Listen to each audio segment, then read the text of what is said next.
How's it going, everybody? This is Dominic Minchella. I am the Kansas City Chiefs beat writer on SI and the host of the Kansas City Chiefs Insider Podcast. Thank you guys so much for stopping in today. And I do want to go back and say that I love being the Kansas City Chiefs beat writer for all the positive things that we get to talk about, especially for the fact that the Kansas City Chiefs are on the midst of their dynasty run, and they've had nothing but success since quarterback Patrick Mahomes has stepped into the quarterback position. But unfortunately, sometimes there are parts of the job that have to be discussed that aren't talking about people's successes. And for this, I am talking about obviously the news that came out about Chiefs wide receiver Rashee Rice on Thursday, July 17th. As we know, as it has been reported by released by Dallas County District Attorney's Office, that Rashee Rice has pleaded guilty in a district court on to 2/3 degree felony charges, collision involving serious bodily injury, and racing on a highway. He has been sentenced to 30 days of jail time and 5 years probation on Thursday for his role in that incident. Obviously, before everything went wrong, in that sense, Rashee Rice had yet to be suspended by the National Football League, but now that a settlement has been reached, there has been reports from several other ESPN analysts, NFL analysts, insiders for the Kansas City Chiefs, that it is likely that Rashee Rice will be suspended for X amount of games during some point of this upcoming campaign. As we know, Rashee Rice was recovering last season through four games of the season from an LCL injury that took him off the field, and had Xavier Worthy given the position of being the WR1 for the Kansas City Chiefs. If Rashee Rice is getting suspended for the beginning portion of the campaign, it is likely that Rashee Rice will once again step in for Xavier Worthy will step in for Rashee Rice in his position. It's not something that's going to be uncommon, but from all the talks that were being said earlier this offseason about how how Xavier Worthy could be taking a path into the punt/kick return rule, or kind of just being a speedy wideout, he is now once again most likely going to be looked upon as the number one target for quarterback Patrick Mahomes. Now, obviously, this isn't something that the Kansas City Chiefs wanted to happen in the first place. Rashee Rice is a very talented player. Through his first season, he totaled near 1,000 receiving yards.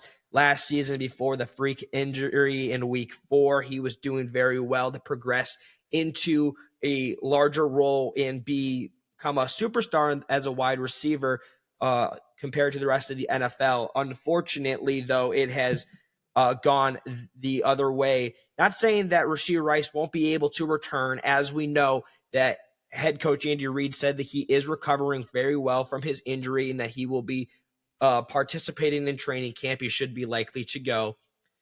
But it is, unfortunate. A big piece in the offensive plan is unfortunately most likely going to be unavailable for a handful of games, and it could very much well impact his future in Kansas City. Now, I'm not saying I have no intel at all. This is just coming from off my opinion, and from exactly that, just my opinion.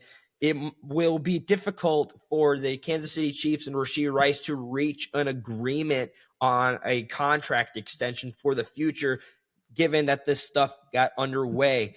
Now, in my opinion, there are I'm not here to say or anything along those lines that Rashee Rice and the Kansas City Chiefs, once his 4 years of service have been reached of his contract, that they will part ways. I'm not saying that whatsoever.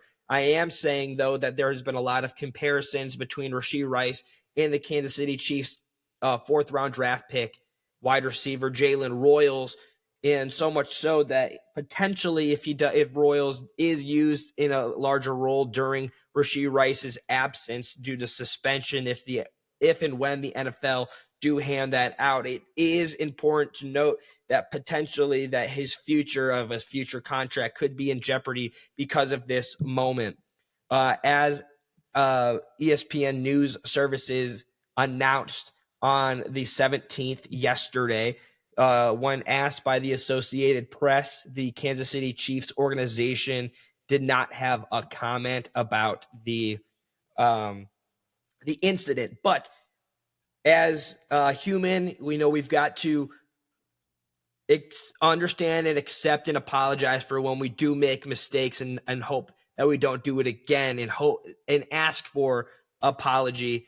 And that kind of comes in the statement that was released by Rashee Rice following as followed. This is what the statement says. Last March, I was involved in a high-speed accident in Dallas. There have been a lot of sleepless nights thinking about the damages that my actions caused, and I will continue working within my means to make sure that everyone impacted will be made whole.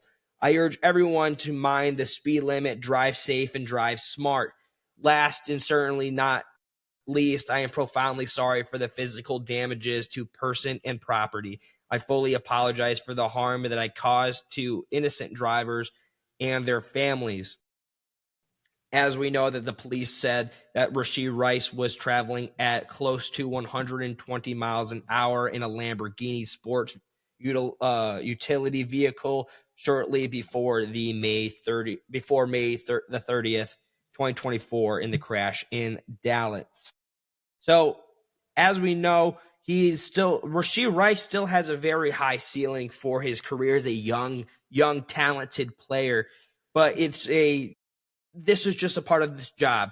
And being the Kansas City Chiefs beat writer for On SI, these are the things that I feel I owe to you, the viewers, whether you watch on YouTube or whether you listen on streaming services.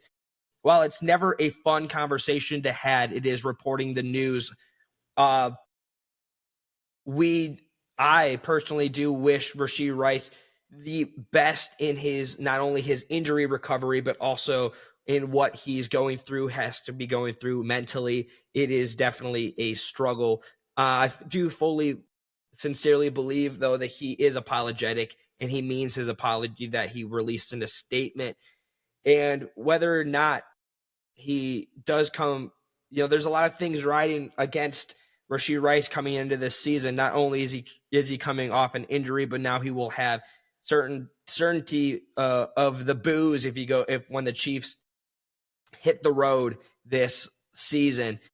But there is a light at the end of the tunnel. This doesn't define who he is as a person. It is just unfortunately a part of his chapter. But with that being said, ladies and gentlemen, I do appreciate if you did stop in and watch this video, though it is a difficult topic to cover. You can follow me over at X at Dom Minchella, where you can keep up with Kansas City Chiefs news, both the good and the bad. I repost every single day. You're not going to want to miss anything because training camp is just around the corner, getting started on July 21st, with the first practice being held on the 22nd. You can also follow us over at KC Chiefs on SI on X, formerly Twitter, of course, where all of our stories get published by our wonderful writing staff as we cover training camp, the rest of the offseason, and throughout the 2025 campaign for the Kansas City Chiefs. With that, though, ladies and gentlemen, as always, and more so now than ever, be kind to one another. I will see you tomorrow, and thank you so much for watching.